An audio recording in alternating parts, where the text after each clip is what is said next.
Terus yang ketiga kali notor saya maksa minum air kencing. Itu siapa ini? Siapa? Oknum pejabat. Oknum Inisial A. pejabat. Oh, inisial A langsung. Iya.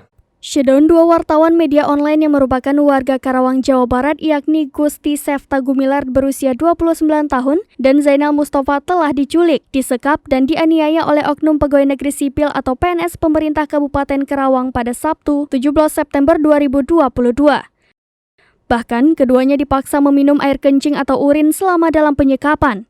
Penganiayaan yang mereka alami diduga karena keduanya mengkritik acara launching klub sepak bola Persika 1951 Karawang di Stadion Singa Perbangsa pada Sabtu 17 September 2022 malam di media sosial. Penyekapan dan penganiayaan dua wartawan itu sempat viral di media sosial. Salah satu korban, Gusti, telah membuat laporan ke Polres Karawang dengan nomor laporan STTLP-1749-9-2022-SPKT Reskrim Polres Karawang pada Senin 19 September 2022 malam.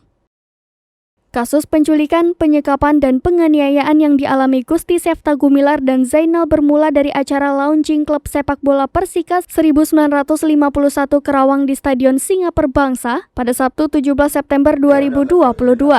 Menurut pengakuan Gusti, dia awalnya dipanggil oknum PNS masuk ke salah satu ruangan di stadion itu saat launching. Di dalam ruangan tertutup itu katanya ada oknum pejabat PNS Karawang yang ditemani beberapa orang. Dia melanjutkan, saat itu oknum PNS tersebut menekannya dengan menanyakan keberadaan Zainal. Gusti mengaku dicekoki minuman keras dan dipaksa minum air urin, serta dipukul beberapa kali. Akhirnya Zainal datang dan hal serupa juga dialami Zainal. Dia sendiri notor saya pakai minuman keras.